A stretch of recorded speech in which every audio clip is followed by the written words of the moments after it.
It was a cold winter night when everything changed at the royal palace of Lunaris.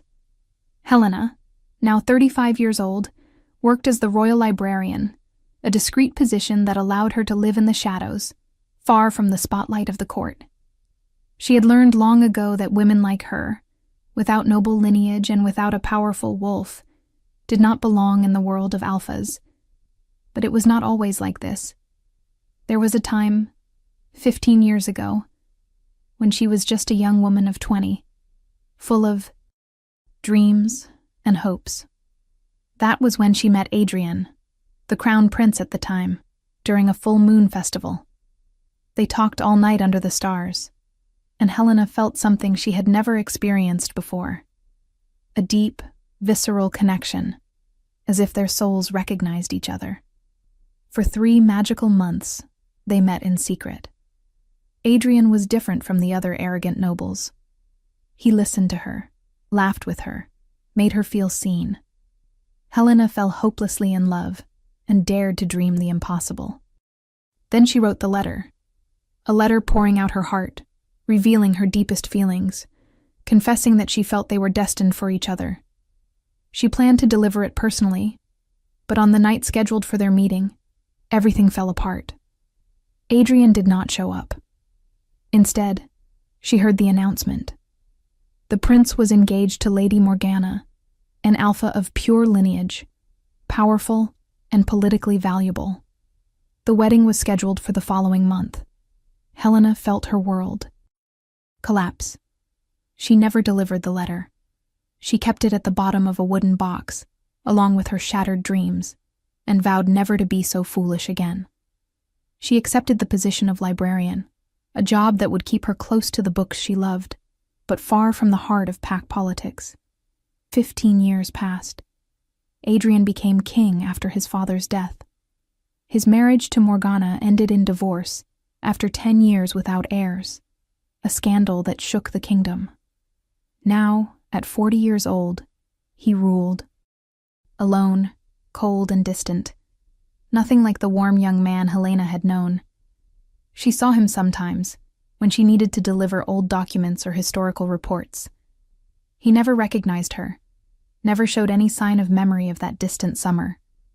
To him, she was just another invisible employee, until that fateful night. A violent storm hit the palace. Lightning struck the old wing, causing a fire in the archive section where Helena worked. She ran to save the most valuable documents, but in the confusion, her personal box fell from a high shelf, scattering its contents across the floor. It was then that Marcus, the royal beta and the king's right hand, rushed in to help with the evacuation.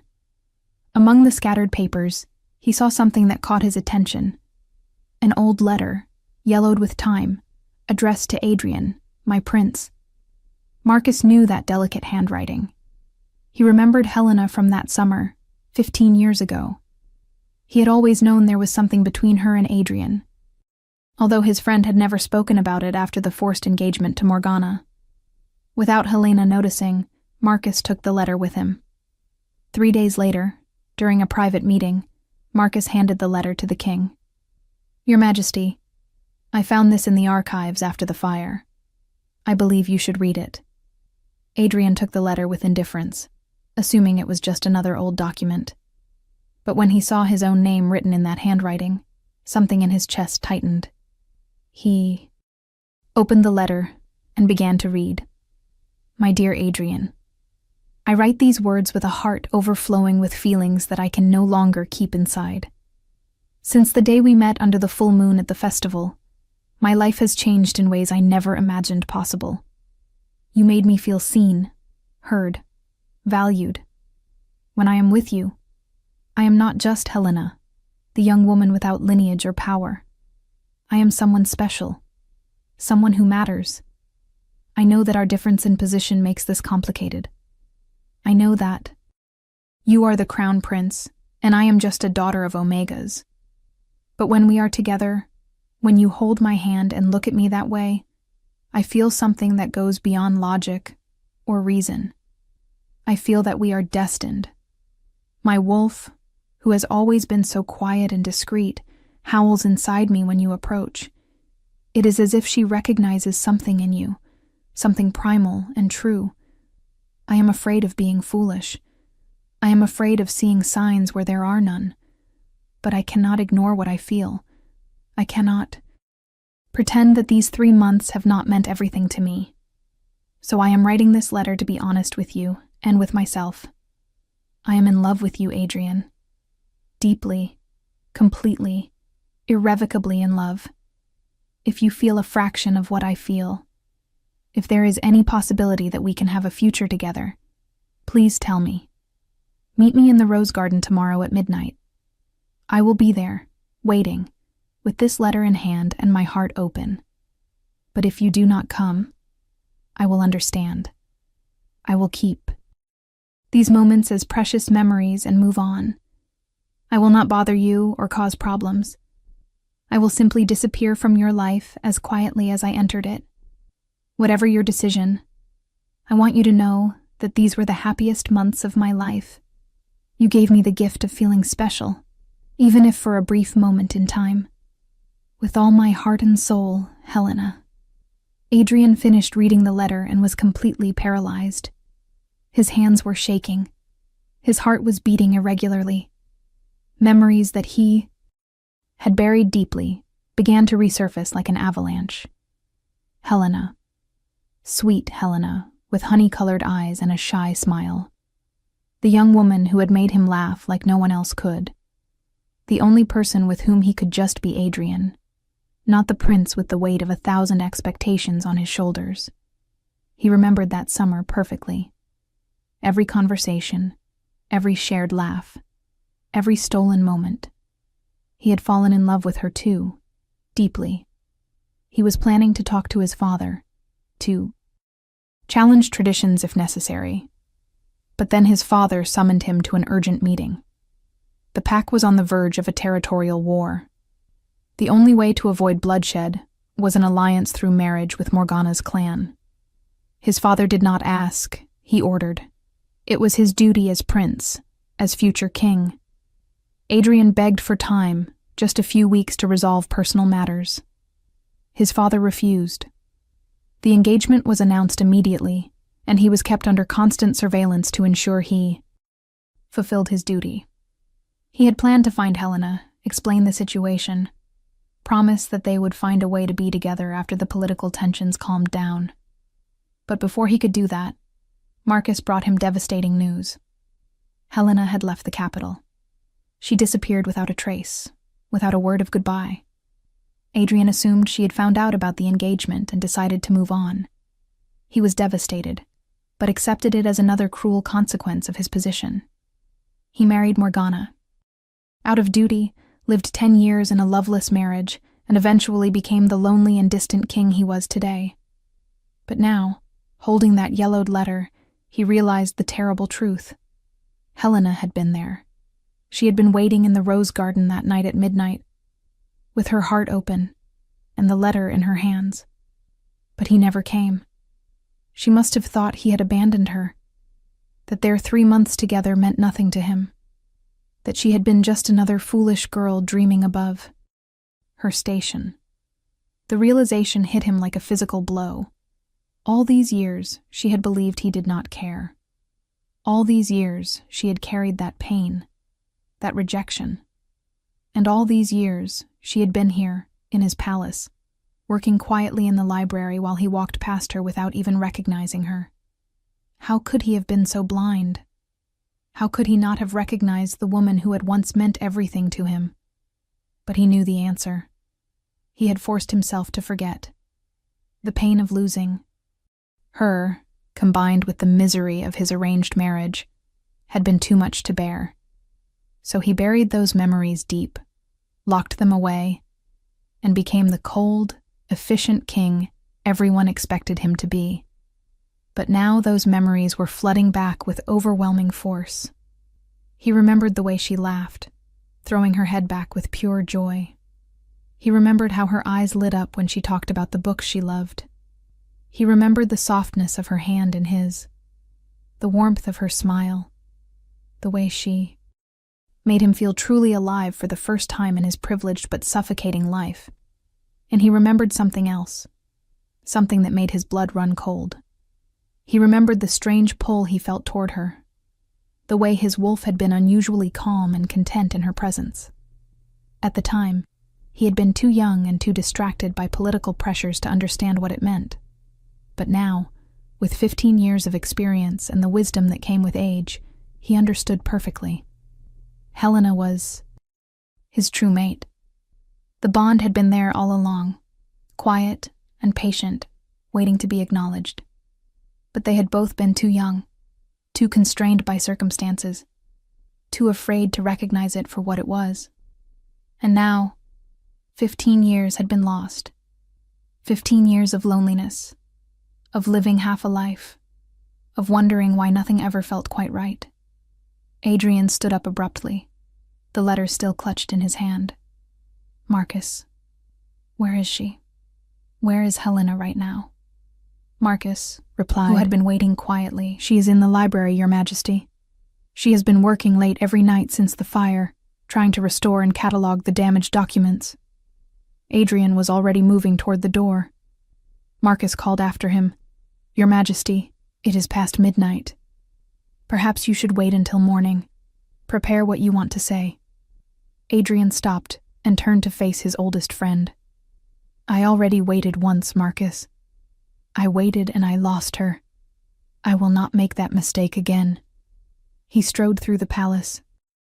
Corridors with purpose, his heart pounding. Guards straightened as he passed, surprised to see their king moving with such urgency at this late hour. He did not care. Nothing mattered except getting to her, seeing her, finally making things right. The library was in the old East Wing, a vast room lined with floor-to-ceiling shelves filled with ancient tomes and historical documents. Soft lamplight glowed from within as Adrian approached.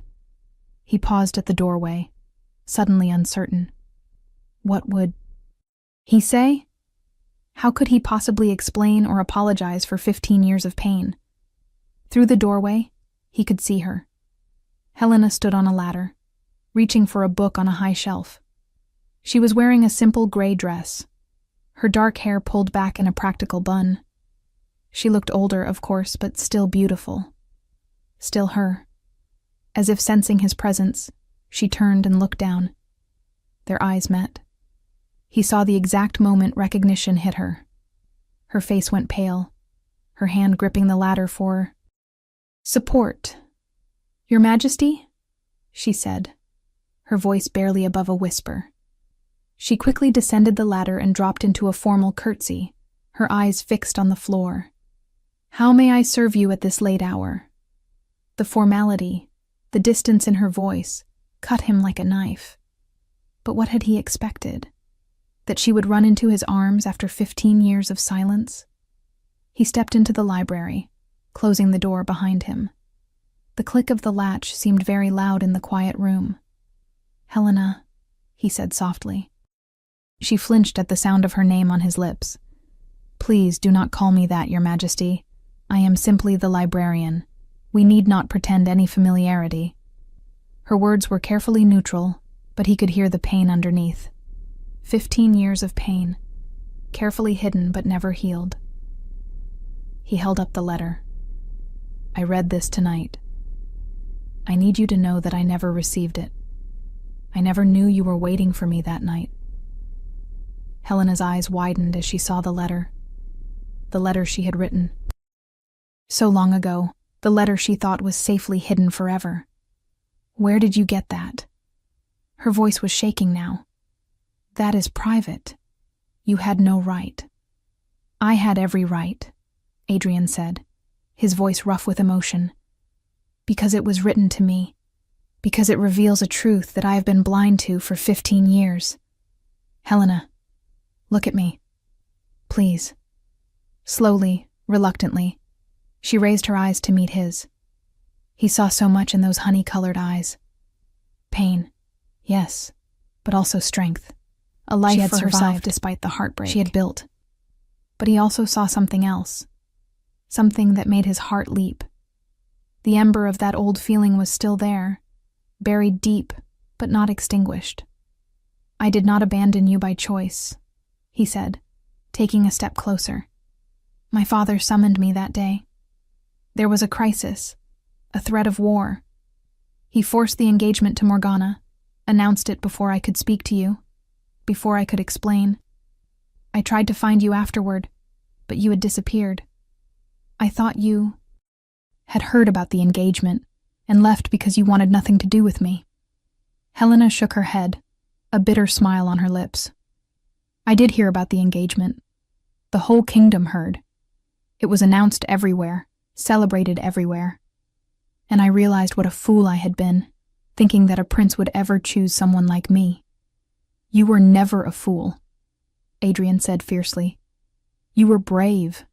You were honest about your feelings when I was too coward to be honest about mine. Helena, I loved you. I loved you then, and losing you nearly destroyed me." She laughed, but it was a broken sound. "You loved me? You married another woman within a month. You lived with her for 10 years. You became king and never once looked for me, never once tried to find out what happened to me. How dare you speak of love now, when it is far too late?" "It is not too late," he said, and now he was close enough to reach out, to touch her if he dared. "Helena, you need to understand something. That marriage was a prison. Every day with Morgana was a reminder of what I had lost. We were never happy. We never had a true bond. The marriage ended because we both finally admitted that we were living a lie. And what am I supposed to do with that information?" Helena asked, her voice rising. "Am I supposed to feel sorry for you? You chose duty over love. You made your decision. You do not get to come back 15 years later and ask for forgiveness just because your convenient marriage did not work out. You are." "Right," Adrian said quietly. "I do not deserve your forgiveness. I made choices that hurt you, even if they were not the choices you think I made. But Helena, there is something else you need to know. Something I only fully understood tonight when I read your letter." He took a deep breath, preparing to speak the truth that would change everything.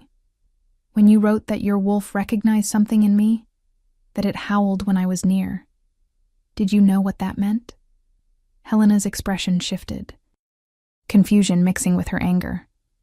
"I thought it meant I was infatuated, that my foolish heart was making me imagine things." "It was not your imagination," Adrian said softly. "It was the bond, the mate bond. Helena, you are my true mate. You always have been. We were both too young, too inexperienced to recognize it fully. But that is what we felt. That is why nothing has ever felt right since we parted. That is why my marriage to Morgana was doomed from the start. That is why I have been half alive. For 15 years. The color drained from Helena's face completely. She swayed, and Adrian reached out instinctively to steady her. The moment his hand touched her arm, they both gasped. The connection was instant, electric, undeniable. Even after 15 years apart, even through all the pain and anger, the bond was still there, waiting to be acknowledged. "No," Helena whispered, pulling away from his touch as if burned. "No, this cannot be true. If we were true mates, we would have known. The bond would have been obvious." "Not necessarily," Adrian said gently. "The mate bond can be subtle, especially when we are young. It grows stronger with proximity, with acknowledgement, with acceptance. But it can also be suppressed by denial, by distance, by pain. We spent 15 years apart, 15 years trying to forget each other. But the bond never disappeared. It was just waiting." Helena wrapped her arms around herself, as if trying to hold herself together. "Even if what you say is true, it does not change anything. 15 years have passed, Adrian. I am not the same naive girl who wrote that letter. I have built a life here, a quiet life that I am content with. I do not need grand romantic gestures or declarations of destined love. I learned to live without you. You should not have to live without me, Adrian said, his voice breaking. Helena, I know I do not deserve a second chance. I know I hurt you terribly, even if it was not intentional. But fate has given us this opportunity, has brought the truth to light after all these years. Can you honestly tell me you feel nothing? Can you look me in the eye and say that your heart does not recognize mine? Helena met his gaze, and for a long moment, silence stretched between them. When she finally spoke, her voice was barely audible. What I feel does not matter. Even if the bond exists, even if some part of me still cares, it is not enough. You are the king. I am a librarian with no status, no power, no political value. Your court would never accept me. Your advisors would riot. We would face the same obstacles we faced 15 years ago. Except now I am older and wiser, and I know how this story ends. I would rather live with the pain of what might have been than suffer through the public humiliation of being the inappropriate choice that the king cannot actually commit to. Her words were like daggers, but Adrian understood the fear behind them. She had been rejected before, abandoned as she saw it. Why would she trust him now? But he was not the uncertain young prince anymore. He was the king, with the power to make his own choices. And he would not let fear or politics steal his mate from him a second time. Helena, I am not my father. I am not bound by the same political pressures that controlled him. Yes, I am the king, but that means I have the power to choose my own path. And I choose you. I have always chosen you. It was circumstances that separated us, not my will. Do not let those same circumstances win now. What are you saying? Helena asked, her voice trembling. I am saying that I want you by my side, not hidden away, not as some secret, as my queen, as my mate, as the woman I should have fought for 15 years ago.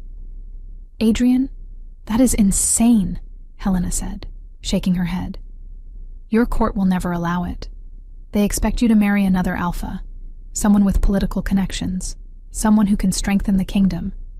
They will not accept an Omega librarian with no family. Name.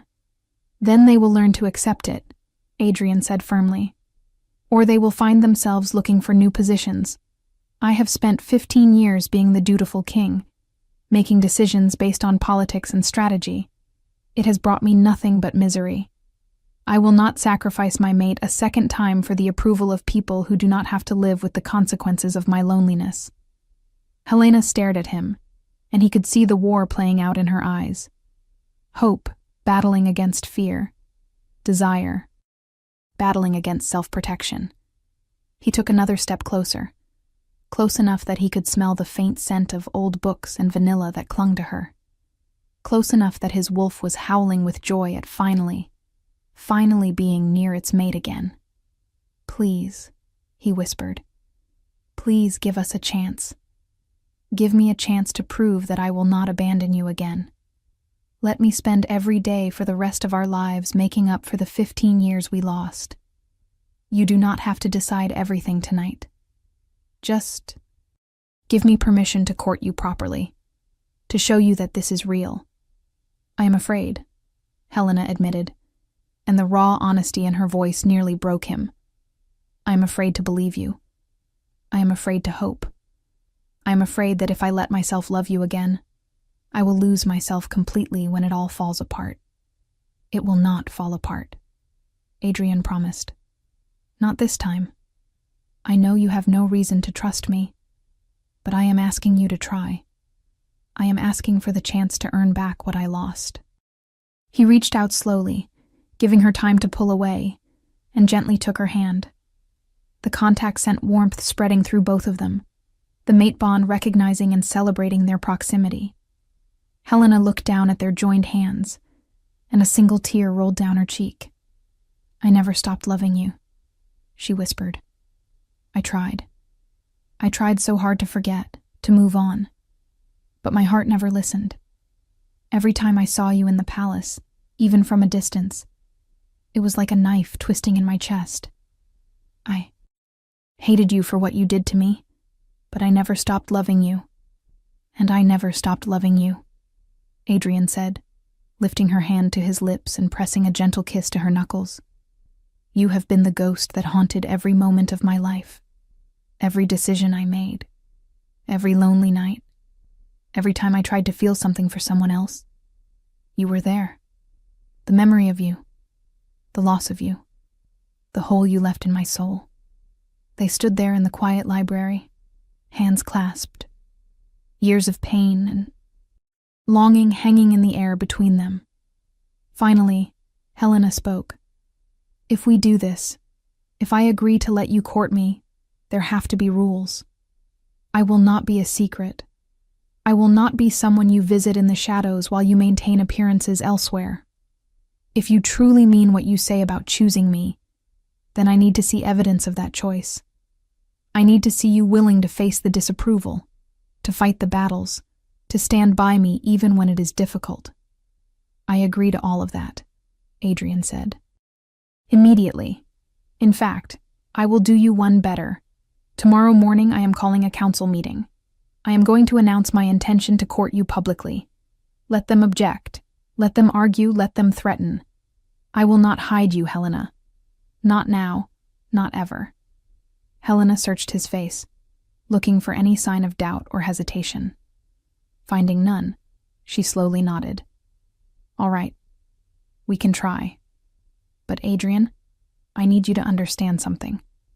I am not the same girl you knew. I have become independent. Opinionated.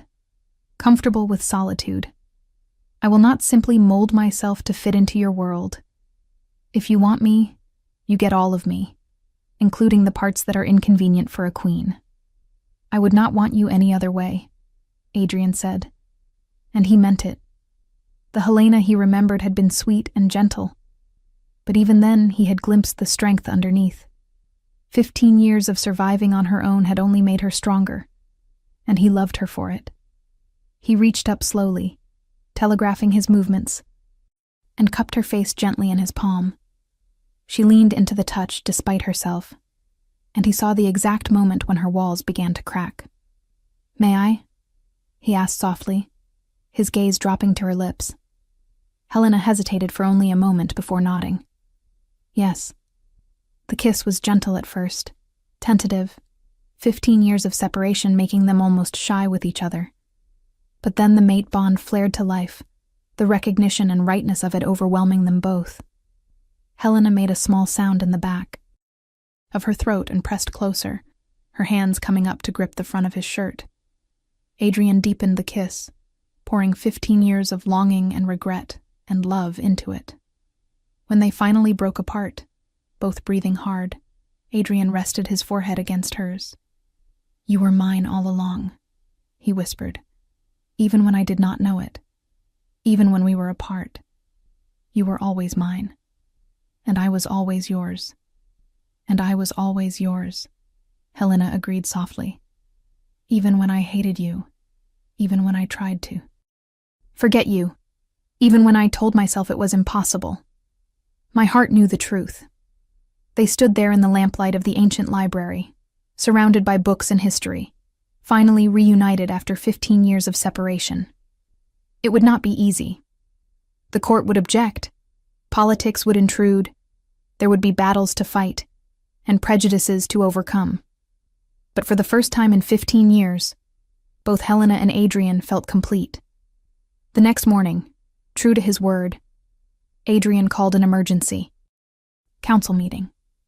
The council chamber filled quickly with confused and curious nobles, advisors, and pack leaders. Marcus stood to Adrian's right, his expression carefully neutral, though those who knew him well could see the satisfaction in his eyes. When everyone was assembled, Adrian stood. He did not waste time with pleasantries. "I have called you all here to make an announcement. I have found my true mate, and I intend to make her my queen." Shocked murmurs rippled through the chamber. Lord Blackwood, one of the older and more traditional advisors, spoke up. "Your Majesty, this is wonderful news. Which alpha family is she from? We should begin negotiations immediately. She is not from an alpha family, Adrian said calmly. Her name is Helena, and she has been serving as the royal librarian for the past 15 years. The murmurs turned to shocked gasps and then angry protests. Lord Blackwood's face turned red. Your Majesty, you cannot be serious. A librarian with no family. Connections, no political value, no status? This is absurd. It is also non-negotiable, Adrian said, his voice taking on the hard edge of command. Helena is my true mate. The bond has been confirmed. I will not debate this decision with any of you. But Your Majesty, Lady Whitmore protested, think of the kingdom. Think of the alliances we could make with a proper marriage. Think of the strength that could come from joining with another powerful alpha family. I have spent 15 years thinking of the kingdom, Adrian said coldly. I married for alliance once before. It brought me nothing but misery, and brought the kingdom no benefits whatsoever. I will not make that mistake again. My mate is Helena. She will be your queen. You will treat her with the respect her position deserves, or you will find yourselves replaced. But the people will never accept her, someone called from the back of the room. An Omega as queen? It is unprecedented. Then we will set a precedent, Adrian said. I am your king. My word is law, and my word is that Helena will be my queen. Now, you have two choices. You can accept this and work to make the transition smooth, or you can oppose it and find yourselves on the wrong side of your monarch. I suggest you choose wisely. The room erupted into arguments, some supporting the king, others vehemently opposed. Adrian let them argue for a few minutes, then raised his hand for silence. I understand that this is unexpected. I understand that it challenges tradition. But I am asking you to trust me. Trust that I know what is best for myself and for this kingdom. I have been a good king to you. I have been fair, just, and strategic. I have never asked you to simply follow me blindly. But in this, I am not asking. I am telling you. Helena is my mate, and she will be my queen. Any who cannot accept that should speak now and make arrangements to leave the court. The room fell silent. Slowly, reluctantly, the nobles began to bow their heads in acknowledgement. They might not like it, but they understood that Adrian was serious. This was not a debate, it was a declaration. After the meeting, Adrian found Helena in the library, trying to work but clearly distracted. She looked up when he entered, anxiety clear on her face. How did it go? She asked. As well as could be expected, Adrian said with a slight smile. They are not happy, but they will accept it. I made it clear that opposition was not an option. Helena stood and walked over to him. Are you sure about this? She asked quietly. It is not too late to change your mind. Once you make me your queen, there is no going back. Your reputation will be tied to mine forever. I have never been more sure of anything in my life, Adrian said, taking her hands in his. You are my mate, Helena. You always have been. And now, finally, the whole world will know it. Over the following weeks, Adrian courted Helena properly, despite the stares and whispers that followed them everywhere. He took her to dinners, to the theater, to walks in the palace gardens. He introduced her to foreign dignitaries and pack leaders, making it clear that she was to be respected as his future queen. At first, Helena was overwhelmed by the attention, by the sudden change in her status. But Adrian was patient, supporting her, protecting her from the worst of the gossip, standing firmly by her side no matter what objections arose. Slowly, some members of the court began to warm to her. They saw how happy Adrian was, how he smiled again for the first time in years. They saw Helena's intelligence, her kindness, her quiet strength. She was not the typical alpha queen they expected, but perhaps that was not entirely a bad thing. 6 months after the library reunion, Adrian proposed formally in the rose garden, the same garden where Helena had waited for him 15 years before. This time, he did not miss the meeting. This time, he knelt before her and offered her a ring, and his heart, and his kingdom. Helena accepted. Through tears of joy, and the whole palace celebrated. The wedding was a grand affair, attended by packs from across the kingdom and beyond. There were still some who disapproved, who whispered that an Omega had no business being queen. But they were drowned out by the majority, who were moved by the obvious love between their king and his chosen mate. On their wedding night, alone finally in the royal chambers, Adrian took Helena's face in his hands and kissed her deeply. "I love you," he whispered against her lips. "I have loved you since I was 20 years old, and I will love you until my last breath." "I love you too," Helena replied, wrapping her arms around him. "Thank you for finding me again. Thank you for fighting for us. I will always fight for us," Adrian promised. "We lost 15 years, but we have the rest of our lives ahead of us. And I intend to make every single day count." They spent that night celebrating their love. The mate bond fully acknowledged and consummated it. Last, sealing them together as nature had always intended. In the years that followed, Helena proved to be a beloved and capable queen. She opened the royal libraries to the public, established education programs for lower-ranking pack members, and advised Adrian with wisdom and compassion. She faced challenges, of course. There were still those who believed she did not belong, who tried to undermine her or diminish her role. But Adrian stood by her through every challenge, making it clear that anyone who disrespected his queen disrespected him. Helena grew into her role with grace and strength, never losing the core of who she was even as she adapted to her new position. She remained thoughtful, kind, and surprisingly fierce when defending those she loved or fighting for what she believed was right. One evening, many years after their wedding, Helena and Adrian stood together on a palace balcony overlooking the kingdom. Helena was now in her early 40s, with a few strands of silver in her dark hair. Adrian had aged as well, but his love for her had only grown stronger with time. "Do you ever regret it?" Helena asked softly. "Choosing me over political advantage? Do you ever wonder what might have been if you had married someone more suitable?" Adrian pulled her close, wrapping his arms around her from behind and resting his chin on her shoulder. "Not for one single moment," he said firmly. "You are my mate, Helena. You always have been. Every choice I made that led me to you. Even the painful ones, even the mistakes, I would make them all again if it meant ending up here with you." Helena leaned back into his embrace, feeling the solid warmth of him, the absolute certainty of the mate bond that connected them. "It took us 15 years to find our way back to each other," she mused. 15 years of pain and loneliness and lost time. "But we found each other in the end," Adrian said. "That is what matters. We were always meant to be together. The universe just took the long way around to get us here."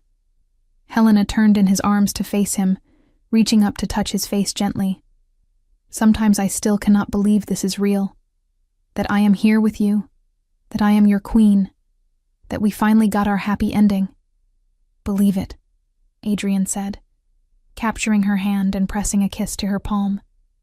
"You are mine, and I am yours. You were mine all along, from the moment we met under the full moon all those years ago. I was just too blind to claim you when I had the chance, but I see clearly now, and I will never let you go again." They kissed under the stars, the same stars that had witnessed their first meeting 20 years before. The journey had been long and painful, filled with misunderstandings and lost time. But in the end, fate had brought them together again. The letter that Helena had hidden for years had finally been read, and the truth it contained had set them both free. Some love stories follow a straight path from beginning to end. Others take detours, face obstacles, suffer through years of separation. but true mates always find their way back to each other. Always. And as Helena and Adrian stood together on that balcony, king and queen, mates and partners, they knew that their love had been worth every moment of waiting, every tear shed, every year of loneliness. Because some bonds are so strong that not even time itself can break them. If you enjoyed this story of second chance love and destined mates, please like this video and subscribe to our channel for more supernatural romance stories. Leave a comment below telling us which part of Helena and Adrian's journey moved you most. Should we create more stories about couples who find their way back to each other after years apart? Let us know. And remember, true love is worth fighting for, no matter how long it takes or how many obstacles stand in the way. Thank you for watching, and until next time, may you find your own happily ever after.